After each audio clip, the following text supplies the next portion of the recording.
Hello friends, today I have HP Elitebook series motherboard. This motherboard problem is not turning on. Okay, motherboard number is 6050A3142001. Okay, firstly I check it. I found this already main primary voltages is present. After I do one thing, I see this path. You can see this is a SPI communication path. See this one.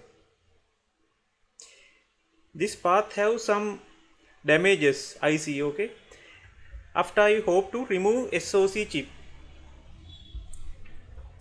This one I already remove. After I see this one, this path damage, and see this area.